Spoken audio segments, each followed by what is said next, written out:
देश में किसानों को गाली देने वाला पैदा नहीं हुआ और तूने उन्हें आतंकवादी घोषित किया। दोस्तों सोचिए, जिस खाने को आप अपने बच्चों के लिए सबसे सुरक्षित समझकर उनकी थाली में परोसते हैं, अगर वही खाना धीरे धीरे जहर बन जाए तो सोचिए, एक पिता अपनी बेटी को बचाना चाहता है, लेकिन जब उसे पता चलता है कि उसकी बेटी को किसी इंसान ने नहीं बल्कि सिस्टम ने मार दिया, तब क्या गुजरती होगी इस पिता पर। यही सवाल पूछता है द इंडिया स्टोरी का ट्रेलर। और यकीन मानिए, सिर्फ एक ट्रेलर नहीं, एक ऐसी चीख है जो अंदर तक सुनाई देती है। जय श्री श्याम दोस्तों, स्वागत है आपका स्क्रीन अड्डा पर। आज हम बात करेंगे द इंडिया स्टोरी ट्रेलर की। और अगर आपने अभी तक ये ट्रेलर नहीं देखा तो शायद आप इस साल के सबसे अलग और सबसे दर्दनाक ट्रेलर में से एक को मिस कर रहे हैं।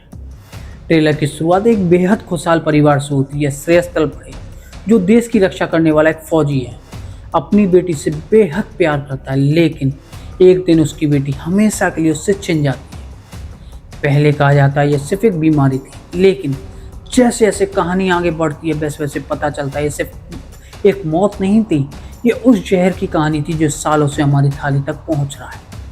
और यहीं से फिल्म एक पिता के दर्द से निकलकर पूरे देश की लड़ाई बन जाती है। आजकल ज़्यादातर फिल्में हीरो और विलन की लड़ाई दिखाती हैं, लेकिन यहाँ विलन कोई इंसान नहीं बल्कि लालच है, केमिकल्स हैं और वो सिस्टम है जो मुनाफे के लिए इंसानी ज़िंदगी से खेलता है।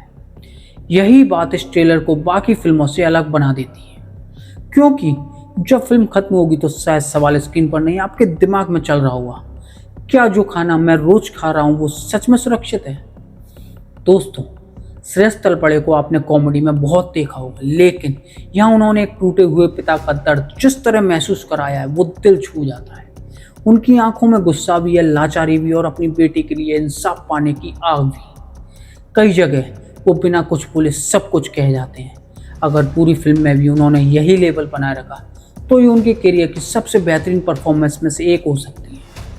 काजल अग्रवाल इस फिल्म में सिर्फ वकील नहीं है बल्कि सच की आवाज़ बनकर सामने आती है। उनका किरदार ट्रेलर में कम दिखता है, लेकिन जितना दिखता है उतना ही असर छोड़ता है। सिनेमाटोग्राफी शानदार है, हर फ्रेम रियल फील देता है, बैकग्राउंड म्यूजिक इमोशन को और गहरा बना देता है। और सबसे अच्छी बात, ट्रेलर पूरी कहानी नहीं बताता, वो सिर्फ इतना दिखाता है कि असली लड़ाई अभी बाकी है।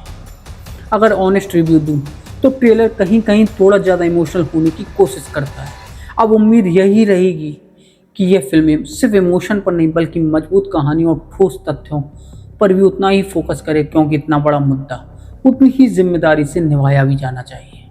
मेरे लिए द इंडिया स्टोरी सिर्फ एक फिल्म नहीं लग रही बल्कि एक ऐसा आईना लग रही है जिसमें हम अपनी ही जिंदगी के उस डरावने सच को देख सकते हैं।